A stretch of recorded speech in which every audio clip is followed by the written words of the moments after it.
اس خوشی پر وہ لڑکھڑا کر زمین بوس ہوتی اس سے پہلے ایاز نے آگے بڑھ کے انہیں تھام لیا۔ وہ زور سے روتے ہوئے اس سے لپٹ گئیں۔ اتنے دن بعد آج بسنت پھولی ہے اس گھر میں۔ کچھ دیر بعد انہوں نے سنبھل کے کہا، اماں۔ ایاز ہلکے سے ہنسا، بہت مس کیے آپ کے یہ محاورے۔ اسے خود سے دور کر کے انہوں نے اس کا چہرہ تھاما۔ تو آیا کیوں نہیں جلدی؟ ایسا کوئی کرتا ہے؟ وعدہ کر اب کبھی چھوڑ کے نہیں جائے گا۔ وہ شرمندہ تھا، پچھتا رہا تھا، سب سے معافی مانگنے کے لیے بے قرار تھا، مگر اس وقت اس کی آواز ہی نہیں نکلی۔ اس کی کیفیت بھی ان کی سی تھی، لیکن وہ اپنی دادی اور ماں کی طرح اعلانیہ رو بھی نہیں سکتا تھا۔ اس نے ضبط کرتے ہوئے سر ہلایا اور وہ سب اس خاموش وعدے پر ہی مطمئن ہو گئے۔ اماں، یہ انت بھلا تو سب بھلا ہے، یا لوٹ کے بدھو گھر کو آئے؟ پائل ابھی آئی تھی اور اسے دیکھ کے دروازے میں کھڑے کھڑے ہی اس نے سوال داغا، یا آپ آئے بہار آئی؟ ارے واہ، تم تو پکی شاگرد ہو گئی اماں کی، ایاز نے کہا۔ آپ نے داڑھی کیوں رکھ لی؟ کوئی عربی بھی ساتھ ہے؟ مجھے انہیں نزدیک سے دیکھنے کا بہت شوق ہے۔ اس کی بات پہ سب ہنس پڑے۔ سنان باپ کو میسج کر چکا تھا۔ وہ بھاگتے دوڑتے گھر پہنچے، تب وہ اماں اور شگفتہ کے بیچ صوفے پہ بیٹھا تھا۔ انہیں دیکھتے ہی کھڑا ہو گیا۔ باپ کے جھکے کندھے اور بالوں سے جھلکتی سفیدی دیکھ کے وہ پھر ندامت کے گہرے کنویں میں جا گرا۔ وہ سب کا مجرم تھا، مگر سب سے زیادہ اعجاز اور اسوہ کا۔ جب انہوں نے آگے بڑھ کے اسے گلے لگایا تو اس کے سوچے اور بار بار مشق کیے سارے جملے یوں ہی رہ گئے۔ اتنی دیر لگا دی بیٹا، انہوں نے نمناک آواز میں کہا، اور جب سے ضبط کر رہا ایاز سب کے سامنے چھوٹے بچے کی طرح پھوٹ پھوٹ کر رو دیا۔ اسے تو ان کے قدموں میں گر کے معافی مانگنی تھی، اپنے لیے سزا سننی تھی، لیکن انہوں نے ایک لفظ کہے بغیر اسے گلے لگا لیا تھا۔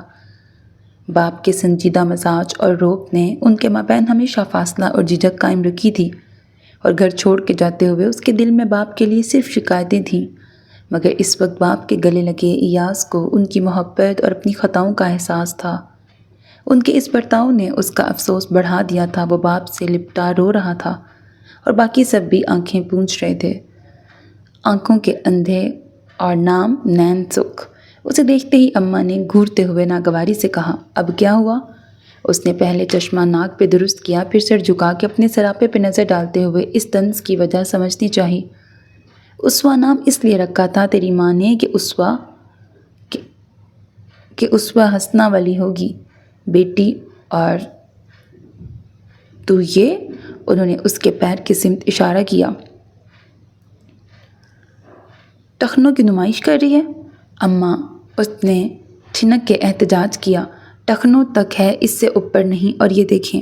اس نے بیگ کے سائڈ پاکٹ سے اینکل لینتھ والی جرابیں نکالیں۔ ابھی انہیں پہننا ہے، ان کے بنا گھر سے نکلتی ہوں میں؟ ارے یہ نگوڑے کپڑے پہنتی ہی کیوں ہے؟ اس کے شلوار قمیض نہ پہننے پر وہ ہمیشہ نالا رہتی تھیں۔ گھر سے باہر جینز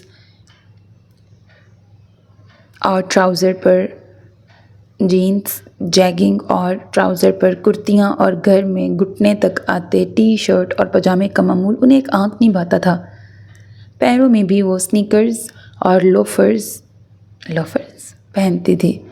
ابھی بھی بلو جینز پر گلابی سفید کرتا اور سفید دوپٹہ اوڑھ رکھا تھا۔ بال پیچھے کیچر میں قید تھے۔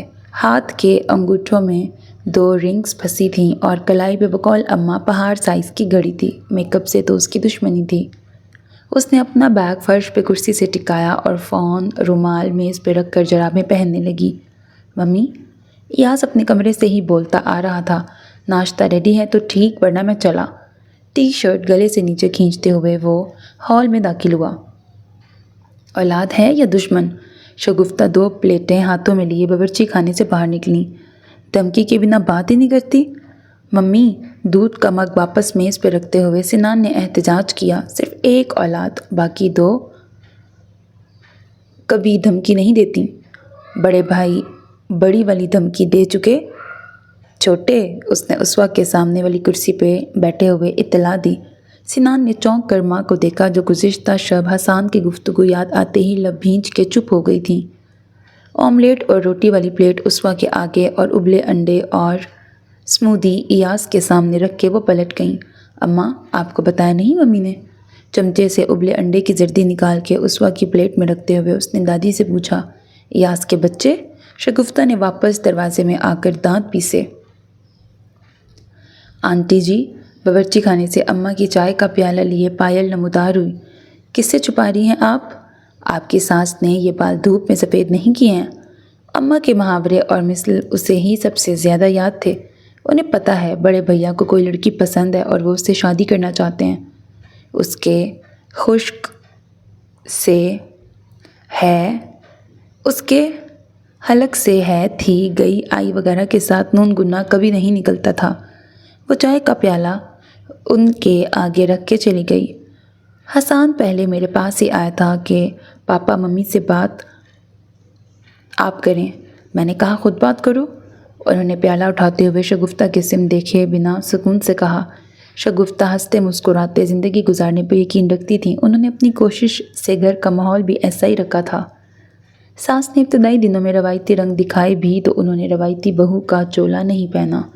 آخر ساس بھی تھک ہار کے رام ہو گئی تھیں اور عرصے سے بڑے بیٹوں کو چھوڑ کر نواسی کے ساتھ مستقل ان کے پاس رہتی تھیں، مگر اب بھی ان کے اندر کبھی کبھار پرانی روایتی ساس انگڑائیاں لیا کرتی تھی اور وہ انہیں ایسے دھچکے دیتی کہ شگفتہ کچھ پل کو تھم جاتی تھی۔ اچھا کیا، اب بھی وہ سنبھل کے پلٹ گئیں۔ میں نے بھی کہہ دیا، مجھے کوئی اعتراض نہیں، لیکن اپنے پاپا سے خود کہو۔ ویسے حسان بھائی لگتے تو نہیں ایسے کہ خود لڑکی پسند کر لیں گے یا کوئی لڑکی انہیں پسند کرے گی۔ وہ تو بات بھی دن کی 4 گن کے کرتے ہیں اور جواب تو بنا بولے ہی دے دیتے ہیں۔ پائل پھر نمودار ہوئی۔ بہرا سو گہرا، اتنا خوبرو ہے میرا پوتا، اسے کون ناپسند کر سکتا ہے؟ اماں کو پائل کا تجزیہ ایک آنکھ نہ بھایا۔ واہ کیا لبرل فیملی ہے۔ ایاز نے خالی گلاس میز پہ رکھا اور اسوا کا رومال اٹھا کے منہ صاف کیا۔ تمہاری گرل فرینڈز کا بار اٹھانے اتنی لبرل پھر بھی نہیں۔ اسوا نے دانت پیستے ہوئے اسے گھورا۔ اس کی آواز اتنی تھی کہ اماں نہ سن سکیں۔ سب کو تھوڑی نہ گھر لانا ہے، اس نے ایک آنکھ دبا کے کہا۔ ویسے وہ میری گرل فرینڈز نہیں، فرینڈز ہیں۔ اس نے رومال فون کے قریب سابقہ جگہ پہ بڑے سلیقے اور احتیاط سے رکھا۔ آپ سنیں، اپنا کمر بند سنیں، زور سے بولا کرو۔ وہ دونوں جب گھسٹ پھسٹ کرتے اماں کا یہ جملہ لازمی ہوتا تھا۔ کچھ نہیں اماں، اس نے میرا رومال خراب کر دیا۔ یہ آج والی کو دے دینا۔ اسوا نے رومال چٹکی میں پکڑ کے اس کے سامنے رکھا اور ٹیشو باکس سے 3-4 ٹیشو ایک ساتھ کھینچ کے کھڑی ہو گئی۔ چلو سنان، بیگ شانے پہ لٹکا کے اس نے سنان کو مخاطب کیا۔ ان دونوں کا کالج ایک ہی تھا۔ ناشتہ تو پورا کر لے، اماں نے ٹوکا۔ دیر ہو رہی ہے، رکشہ میں کھا لوں گی۔ اسوا نے آملیٹ اور روٹی پہ رکھ کے رول بنایا اور ایک ٹیشو نکال کے اس میں لپیٹ لیا۔ اللہ حافظ مامی، اللہ حافظ اماں، فی امان اللہ۔ شگفتہ باہر آئیں، سنبھل کے جاؤ۔ سنان بھی اپنی جگہ سے اٹھا۔ شگفتہ نے آگے آ کے ٹی شرٹ کی کالر ٹھیک کی اور بالوں میں انگلیاں پھیریں۔ اس جنگل میں کنگھا برش کچھ تو پھیر لیا کرو۔ ٹھیک ہی تو ہے ممی۔ سنان نے انگلیوں سے بال پھر سے بکھرا لیے۔ وہ مزید کچھ کہتی اس سے پہلے وہ باہر نکل گئی۔ لب سختی سے بند کیے وہ گہرائی سے سرسرا کے اوپر آنے کی کوشش کرتی ایک چیز کو اندر ہی دبا رہی تھی۔ وہ دونوں گیٹ سے نکل کے گلی میں ہی تھے جب پیچھے سے ایاز بائک پہ آیا۔ رکشہ نہیں ملا؟ اس نے رفتار کم کی۔ شیئرنگ رکشہ یہاں نہیں، مین روڈ پہ ملتا ہے، سنان نے جتایا۔ چلو چھوڑ دوں تم دونوں کو۔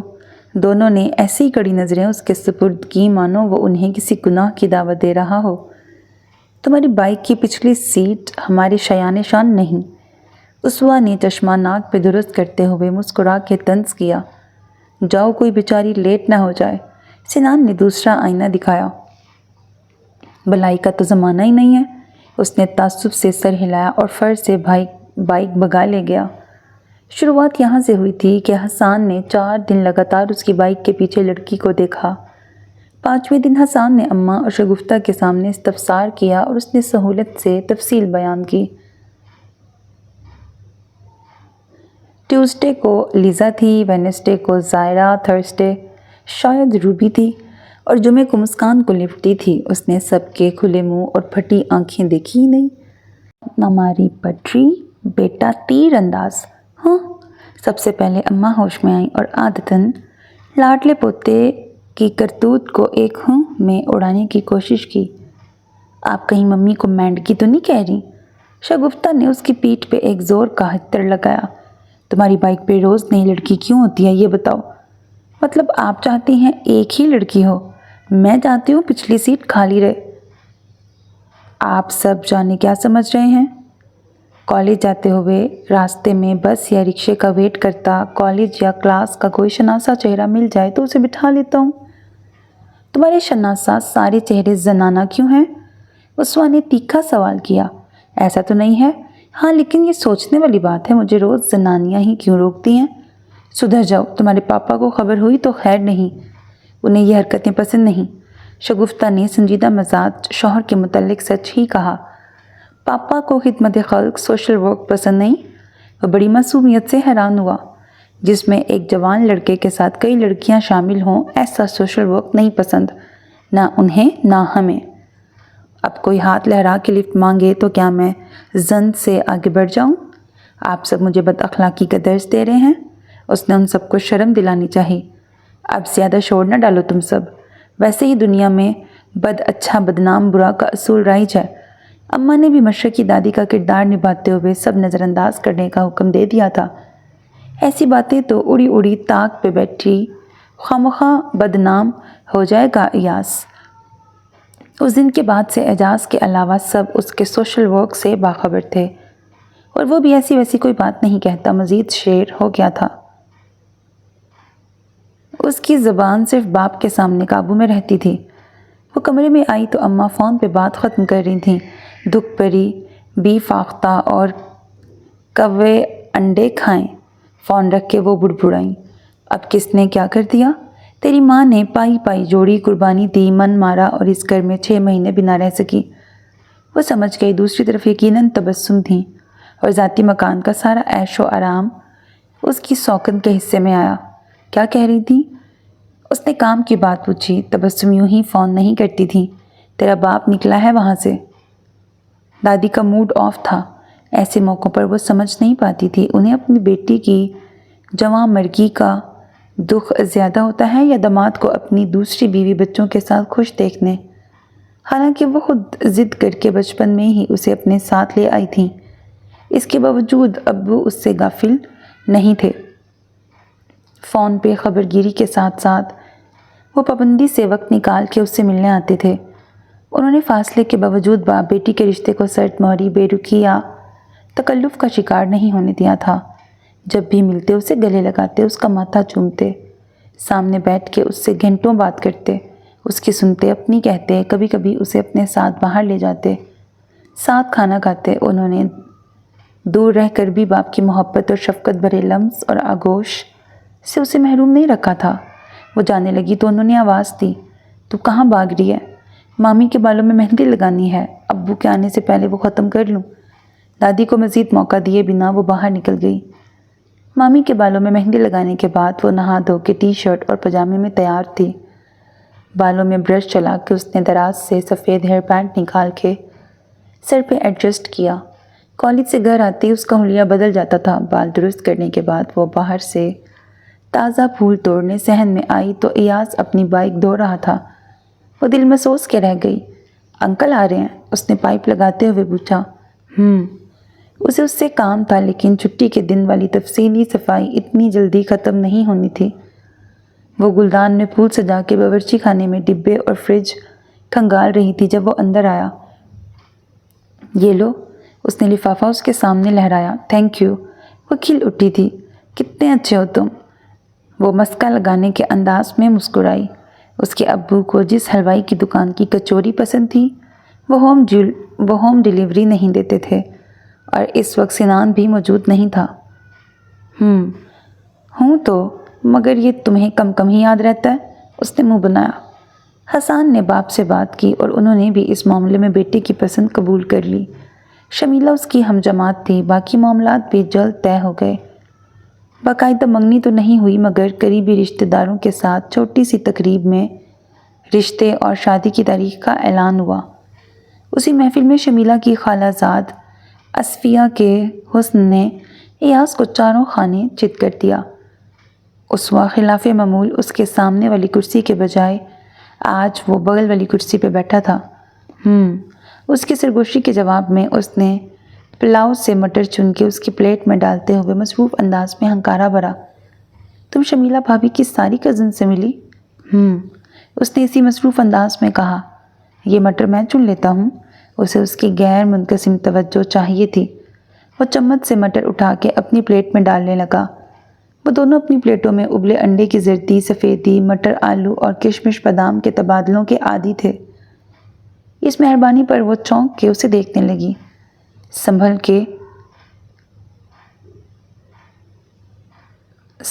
کے کہسانوا جی، حسان بھائی کا سسرال ہے۔ ماموں گردن پہ چھری پھیرنے سے پہلے اماں اور مامی کی سم دیکھیں گے بھی نہیں۔ تمہاری اور بھائی کی پھیلائی افواہوں نے مجھے بدنام کیا ہے، ورنہ۔ اچانک وہ رک گیا۔ ابھی اسے ناراض کرنا اپنے پیروں پہ کلہاڑی مارنے جیسا تھا۔ اسوا نے ابرو چڑھا کے چشمے کے پیچھے سے اسے گھورتے ہوئے پانی کا گلاس اٹھایا۔ زندگی میں پہلی بار سیریسلی کسی سے محبت ہوئی ہے۔ اسوا کے منہ میں بھرا گھونٹ فوارے کی شکل میں باہر آیا۔ شکر تھا وہ دونوں میز کے آخری سرے پہ تھے۔ اس کی کھانسی پر اب سب اس کی طرف متوجہ تھے۔ ایاز نے ٹشو سے چہرہ صاف کرتے ہوئے ساری توجہ اپنی پلیٹ پہ مرکوز کر دی۔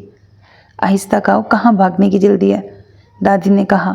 کھانسی بند نہیں ہوئی تو شگفتہ اپنی کرسی سے اٹھ کے اس کی پشت سہلانے لگیں۔ ان دونوں کے علاوہ سب شادی اور اس کی تیاریوں پر سنجیدہ گفتگو میں مشغول تھے۔ کچھ دیر بعد وہ سنبھلی تو کھانس کے آنکھوں سے پانی بہہ رہا تھا۔ اس نے دوپٹے سے چہرہ خشک کیا۔ پانی پیو اور آہستہ آہستہ کھاؤ۔ شگفتہ نے گلاس اسے تھمایا اور اپنی جگہ بیٹھ گئیں۔ وہ سر ہلا کے کھانے لگی۔ دل تو کر رہا تھا ایاز کو کھینچ کے ابھی باہر لے جائے، مگر کھانا چھوڑ کے میز سے اٹھنا مشکل تھا۔ سب پھر وہیں سے دوبارہ گفتگو شروع کر چکے تھے جہاں رکی تھی۔ میں ٹیرس پہ ہوں، وہیں آؤ۔ ایاز کھانا ختم کر چکا تھا۔ اٹھتے ہوئے اسے اوپر آنے کو کہا۔ وہ چلا گیا۔ وہ بھی تیزی سے پلیٹ کے چاول ختم کرنے لگی۔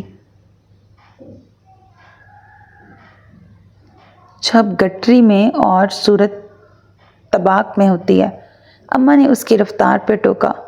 پارلر کے 20 چکر لگایا، ٹوکرا بھر کری میں گھیس کھانا ایسے کھائے گی تو خاک رونق ہوگی شکل پہ۔ جتنی بھوک تھی اتنا کھایا ہے اماں، ویسے 2 نوالے کم کھانے چاہیے تھے۔ وہ کرسی کھسکا کے کھڑی ہو گئی۔ پوچھے مامی سے کتنی رونق ہے میرے چہرے پہ۔ اس نے انگلیاں کھول کے چہرے کے سامنے دائرے میں گھمائی اور باہر نکل گئی۔ اوپر پہنچی تو وہ ہتھیلیوں پہ سر رکھے آسمان کی سمت چہرہ کیے لیٹا تھا۔ ایک دن میں ہی مجنوں کی طرح تارے بھی گننے لگے۔ وہ کمر پہ ہاتھ رکھ اس کے پاس کھڑی ہو گئی۔ تمہاری مدد مجھے مجنوں بننے اور تارے گننے سے بچا سکتی ہے۔ یوں ہی لیٹے لیٹے اس نے نظر اس کی طرف کی۔ اتنی کزنس تھیں وہاں بھابھی کی کہ مجھے سب یاد بھی نہیں کون ہے وہ۔ وہ اس سے ذرا فاصلے پہ بیٹھ گئی۔ اصفیہ، وہ ایشوریہ جیسی آنکھوں والی، اسے وہی ایک یاد تھی۔ ظاہری حسن کا عاشق نکلا تمہارا دل بھی۔ ساری محفل میں اصفیہ سب سے نمایاں تھی۔